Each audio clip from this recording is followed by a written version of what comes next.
ಮೈತ್ರಿ ಅಣ್ತಮ್ಮರು ಚೆನ್ನಾಗಿದೆ.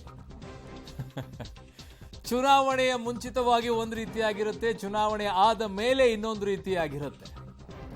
ಮೈತ್ರಿ ಇಲ್ಲದೇ ಇರುವಂತ ಸಂದರ್ಭದಲ್ಲಿ ಒಂದು ರೀತಿಯಾಗಿರುತ್ತೆ, ಮೈತ್ರಿ ಆದಂತ ಸಂದರ್ಭದಲ್ಲಿ ಒಂದು ರೀತಿಯಾಗಿರುತ್ತೆ. ದಾಯಾದಿಗಳಾಗಿರುವಂತವರು ಅಣ್ತಮ್ಮಂದಿರಾಗ್ಬಿಡ್ತಾರೆ, ಶತ್ರುಗಳಾಗಿರುವಂತವರು ಮಿತ್ರರಾಗ್ಬಿಡ್ತಾರೆ. ಇದು ರಾಜಕೀಯ.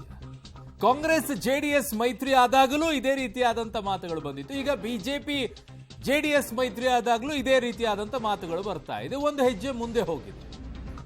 ಹೇಗೆ? ಮೈತ್ರಿ ಧರ್ಮ ಪಾಲನೆ ಜೊತೆಯಲ್ಲಿ ಹೋರಾಟವನ್ನ ಮೈತ್ರಿಕೂಟ ಈಗ ಜಪವನ್ನ ಮಾಡ್ತಾ ಇದೆ.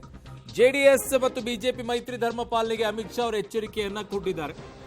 ಬಿಜೆಪಿ ನಾಯಕರಿಗೆ ಸಂದೇಶ ರವಾನೆಯನ್ನ ಅಮಿತ್ ಶಾ ಅವರು ಮಾಡಿದಾರಂತೆ. ಮಾಡಲಿ. ಮೈತ್ರಿಗೆ ಅಪಸ್ವರ ಎತ್ತಿದ ಬಿಜೆಪಿ ನಾಯಕರುಗಳು ಈಗ ಅಮಿತ್ ಶಾ ವಾರ್ನಿಂಗ್ಗೆ ಸುಮ್ಮನೆ ಆಗ್ತಾರ? ಬಿಜೆಪಿ ನಾಯಕರು ಸುಮ್ಮನೆ ಆಗೋದಾಗಿದ್ದರೆ ಅವತ್ತು ಯತ್ನಾಳ್ ಅವರೇ ಆಗಬೇಕಾಗಿತ್ತು. ದ್ವೇಷದ ಇತಿಹಾಸ ಮರ್ತು ಬಿಡೋಣ ಅಂತಿದ್ದಾರೆ. ಎಲ್ಲಿಯವರೆಗೆ? ಸೊ ಜೆಡಿಎಸ್ ಬಿಜೆಪಿ ಮೈತ್ರಿ ಧರ್ಮ ಪಾಲನೆಗೆ ಅಮಿತ್ ಶಾ ಎಚ್ಚರಿಕೆಯನ್ನ ಕೊಟ್ಟಿದ್ದಾರಂತೆ. ಯಾರಿಗೆ? ಯಾವ ನಾಯಕರುಗಳು ಮಾತನಾಡಿದ್ರು? ಏನು ಮಾತನಾಡಿದ್ರು? ದೆಹಲಿಯಲ್ಲಿ ಕುಳಿತಂತ ನಾಯಕರು ನೇರವಾಗಿ ಹೇಳ್ಬಹುದು, ಬಟ್ ಆಯಾ ಲೋಕಲ್ ಅಲ್ಲಿರುವಂತಹ ಕ್ಷೇತ್ರಗಳಲ್ಲಿ ಅವ್ರವ್ರಿಗೆ ಸಮಸ್ಯೆಗಳಾಗಿರುತ್ತೆ. ಲೈಕ್ ಬಿಜೆಪಿ ಮತ್ತು ಕಾಂಗ್ರೆಸ್ ಜಿದ್ದಾಜಿದ್ದಿ ಇರುವಂತಹ ಕ್ಷೇತ್ರಗಳಲ್ಲಿ ಸಮಸ್ಯೆ ಆಗಲ್ಲ, ಕಾರಣ ಎರಡು ರಾಷ್ಟ್ರೀಯ ಪಕ್ಷಗಳು.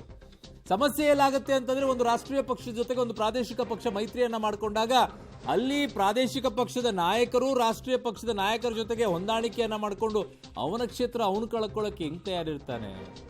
ಕಾಂಗ್ರೆಸ್ ಅಲ್ಲೂ ಇದೇ ಸಮಸ್ಯೆ ಆಗಿದ್ದು, ಜೆಡಿಎಸ್ ಅಲ್ಲೂ ಇದೇ ಸಮಸ್ಯೆ ಆಗಿತ್ತು ಆ ಮೈತ್ರಿಯಲ್ಲಿ. ಈ ಮೈತ್ರಿಯಲ್ಲೂ ಕೂಡ ಅದೇ ಬರ್ತಾ ಇದೆ, ಅದೇ ಹಳೆ ಮೈಸೂರು ಭಾಗದಲ್ಲಿ. ಸೊ ಮೈತ್ರಿ ಧರ್ಮ ಪಾಲನೆಯ ಬಗ್ಗೆ ಅಮಿತ್ ಶಾ ಮಾತನ್ನಾಡಿದ್ದಾರೆ. ಅವ್ರ ಪಾರ್ಟಿಯಲ್ಲಿ ಅವ್ರು ಹೇಳ್ತಾರೆ, ಗೋಧಿ ಒಳಗೆ ಕಲ್ಲು ಹುಡುಕಿ ತೆಗೆದು ಗೋಧಿ ಶುದ್ಧ ಮಾಡಬೇಕು ಅಂದಿದ್ದಾರೆ. ಸರಳ ಅದು ಬಿಟ್ಟು ಕಲ್ಲಿನ ರಾಶಿಯಲ್ಲೇ ಗೋಧಿ ಹುಡುಕಬಾರದು ಅಂತಿದ್ದಾರೆ. ಅದು ಸರಳ. ನಮ್ಮ ಬಳಿ ಗೋಧಿಯ ರಾಶಿ ಇದೆ, ಸ್ವಚ್ಛ ಮಾಡಿಕೊಳ್ಳೋಣ ಅಂತ. ಚಿಕ್ಕದ್ದನ್ನೇ ದೊಡ್ಡದು ಮಾಡಿಕೊಂಡು ಗೋಧಿ ಹಾಳು ಮಾಡಬೇಡಿ ಅಂತ ಹೇಳ್ತಾ ಇದ್ದಾರೆ. ಬಿಜೆಪಿಯ ಕೋರ್ ಕಮಿಟಿ ಸಭೆಯಲ್ಲಿ ಅಮಿತ್ ಶಾ ಅವರು ಸಂದೇಶವನ್ನ ಕೊಟ್ಟಿದ್ದಾರೆ. ಇದನ್ನೂ ಅಮಿತ್ ಶಾ ಅವರೇ ಸಂದೇಶವನ್ನ ಕೊಡಬೇಕಾದಂತ ಪರಿಸ್ಥಿತಿ ಈಗ ಬಿಜೆಪಿಯಲ್ಲಿದೆಯೋ? ಇರಬಹುದೇನೋ. ಮೈತ್ರಿ ಧರ್ಮ ಪಾಲನೆ ಮಾಡ್ಕೊಳ್ಳಿ ಅಂತನೂ ಕೇಂದ್ರದಲ್ಲಿರುವಂತವರೇ ಹೇಳಬೇಕಾದಂತ ಅನಿವಾರ್ಯತೆ ಈಗ ಬಿಜೆಪಿ ಪಕ್ಷದಲ್ಲಿ ಬಂದಿದೆಯಾ? 66 ಸೀಟಿಗೆ ಬಂದ ನಂತರವೂ, ಅಧಿಕಾರದಲ್ಲಿದ್ದು 66 ಸೀಟಿಗೆ ಬಂದ ನಂತರವೂ ಸಹ ಹೈಕಮಾಂಡ್ನಿಂದ ಹೇಳಿಸಿಕೊಂಡು ಪಾಠವನ್ನ ಕಲಿತುಕೊಂಡು ಹೆಜ್ಜೆಯನ್ನ ಇಡಬೇಕಾದಂತ ಅನಿವಾರ್ಯತೆ ಈಗ ಬಿಜೆಪಿಗೆ ಒದಗಿ ಬಂದಿದೆಯೋ? ಈ ಮೈತ್ರಿ ಲೆಕ್ಕಾಚಾರಗಳಿದೆಯಲ್ಲ, ಈ ಮೈತ್ರಿ ಲೆಕ್ಕಾಚಾರದ ಇನ್ನೊಂದು ಮಜವಾಗಿದೆ. ದ್ವೇಷದ ಇತಿಹಾಸ ಮರೆತು ದಾಯಾದಿ ಕಲಹ ನಿಲ್ಲಿಸೋಣ. ನಾವು ಅಣ್ತಮ್ಮಂದಿರು. HDK ಸ್ನೇಹದ ಹಸ್ತವನ್ನ ಚಾಚಿದ್ದಾರೆ. ನಾವು ಅಣ್ತಮ್ಮಂದಿರು, ಮೈತ್ರಿ ಬೆನ್ನಲ್ಲೇ ನಾವೆಲ್ಲ ಅಣ್ಣ ತಮ್ಮಂದಿರು ಅಂತ ಕುಮಾರಸ್ವಾಮಿ ಅವರು ಹೇಳ್ತಾ ಇದ್ದಾರೆ. ರಾಜಕಾರಣದಲ್ಲಿ ಅಣ್ತಮ್ಮ ಇಲ್ಲ, ಮನಸ್ಸು ಮರ್ತಿಲ್ಲ ಈ ಕಡೆಗೆ ಪ್ರೀತಮ್ ಗೌಡ್ರು. ಅಂದು ಶತ್ರುಗಳು, ಇಂದು ಅಣ್ತಮ್ಮಂದಿರು. ನಾಯಕರು ಒಪ್ಕೊಳ್ಬೇಕಲ್ಲ. ದ್ವೇಷದ ಇತಿಹಾಸ ಮರೆತು ಹೋಗೋಣ ಅಂತಿದ್ದೀರಾ. ನಿಮ್ಮ ಮೈತ್ರಿ ಎಲ್ಲಿಯವರೆಗೆ ಇರುತ್ತೆ ಅನ್ನೋದ್ರ ಮೇಲೆ ಇದು ಡಿಪೆಂಡ್. ಲೋಕಸಭೆವರೆಗೂ, ಲೋಕಸಭೆಯೊಳಗೆ ಆ ಕಡೆ ಈ ಕಡೆಗೆ ಏನಾದರೂ ಹೆಚ್ಚು ಕಡಿಮೆ ಆಗ್ಬಿಟ್ರೆ, ಈ ಮೈತ್ರಿ ಮುರಿದು ಬಿಟ್ರೆ ಅವನ ಕ್ಷೇತ್ರದಲ್ಲಿ ಆ ನಾಯಕ ಏನು ಮಾಡಬೇಕು? ಅಲ್ಲಿ ಅದೇ ಪಕ್ಷದ ಜೊತೆಗೆ ಅವನು ಹೋರಾಟವನ್ನ ಮಾಡಬೇಕು. ಹೆಂಗ್ ಸಾಧ್ಯ ಆಗತ್ತೆ? ನೀವೀಗ ಅಣ್ತಮ್ಮ ಅನ್ಕೊಂಡು, ನೀವೀಗ ದಾಯದತ್ವನ್ನೆಲ್ಲ ಮರೆತು ಬಿಡೋಣ, ದ್ವೇಷವನ್ನ ಮರೆತು ಬಿಡೋಣ ಅಂತೇಳಿ ಆಯ್ತು. ಆಮೇಲೆ ನಿಮ್ಮ ಮೈತ್ರಿ ಕಳಚಿ ಹೋದಂತ ಸಂದರ್ಭದಲ್ಲೂ ಇದೇ ಇರುತ್ತೋ? ಚಾನ್ಸೇ ಇಲ್ಲ.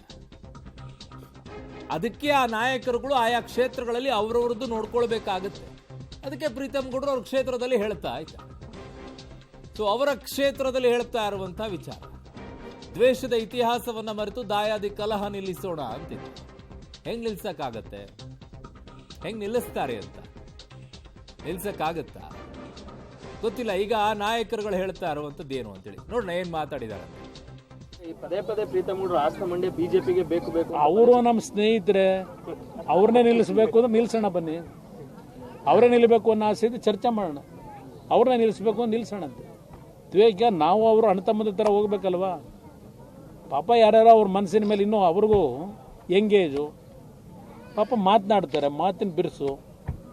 ಅವನೊಬ್ಬ ನಮ್ಮ ತಮ್ಮ ಅಲ್ವೇ, ಕೂತ್ ಸರ್ ಮಾಡೋಣ ಅಂತ. ಅದೇನು ಸಮಸ್ಯೆ ಇಲ್ಲ. ಸಣ್ಣ ಪುಟ್ಟ ತಪ್ಪು ಯಾರು ಮಾಡಿದ್ದಾರೆ ಅನ್ನೋದು ನನಗೆ ಗೊತ್ತಿಲ್ಲ. 2023ರಲ್ಲಿ ಬಂದು ಪ್ರೀತಮ್ ಗೌಡ ಸರಿ ಇಲ್ಲ ಅಂತೇಳಿ ಹೇಳಿ ಓಟ್ ಹಾಕ್ಬೇಡಿ ಅಂತೇಳಿ ಹೇಳಿದ್ದಾರೆ. ಹಾಗಾಗಿ 24ರಲ್ಲಿ ಯಾವ ರೀತಿಯಾಗಿ ತಮ್ಮ ಆಗ್ತೀನಿ ನನಗೆ ಗೊತ್ತಿಲ್ಲ, 28ರಲ್ಲಿ ಏನಾಗ್ತೀನಿ ನನಗೆ ಗೊತ್ತಿಲ್ಲ. ಹಾಗಾಗಿ ಸುಮಾರು ಕ್ವಶನ್ ಮಾರ್ಕ್ ಇರುತ್ತೆ. ಆ ಕ್ವಶನ್ ಮಾರ್ಕೆಲ್ಲ ನಾನು ಉತ್ತರ ಹುಡ್ಕೊಂಡು ಹೋಗೋದಿಲ್ಲ. ಈ ನಮ್ಮ ಪಕ್ಷದ ವರಿಷ್ಠರು ನಮ್ಮ ಪಕ್ಷ ಏನು ಹೇಳುತ್ತೆ ಅದನ್ನು ಆ ಚೌಕಟ್ಟಿನಲ್ಲಿ ಕೆಲಸ ಮಾಡೋಂಥ ಶಿಸ್ತಿನ ಸಿಪಾಯಿ. ಹಾಗಾಗಿ ನಾನು ಏನು ಜಾಸ್ತಿ ಇದ್ರ ಬಗ್ಗೆ ಮಾತನಾಡಲ್ಲ. ನಾನು ಸ್ಪರ್ಧೆ ಮಾಡಬೇಕೋ ಬೇಡೋ ಅನ್ನೋ ತೀರ್ಮಾನ ಮಾಡೋದು BJP ವರಿಷ್ಠರು. ನಮ್ಮದು ಪಕ್ಷ ಅಂತಿದೆ, ನಮ್ಮ ರಾಷ್ಟ್ರೀಯ ಅಧ್ಯಕ್ಷರಿದ್ದಾರೆ, ನಮ್ಮ ನಾಯಕರಾದ ಯಡಿಯೂರಪ್ಪನವರಿದ್ದಾರೆ, ಅವ್ರು ತೀರ್ಮಾನ ಮಾಡ್ತಾರೆ. ಕುಮಾರಸ್ವಾಮಿ ಅವರು ನನ್ನ ಅಭ್ಯರ್ಥಿ ಆಗಬೇಕೋ ಬೇಡೋ ಅಂತ ತೀರ್ಮಾನ ಮಾಡೋಕ್ಕೆ ಅವ್ರಿಗ್ಯಾರು ಅಧಿಕಾರವನ್ನು ಕೊಟ್ಟಿಲ್ಲ. ಈ ದೇಶದ ಇತಿಹಾಸವೇ ಬ್ರದರ್, ಪಾಂಡವರು ಕೌರವ ಯುದ್ಧ ಯಾಕಾಯಿತು? ಈ ದೇಶದ ಇತಿಹಾಸವೇ ಅದು.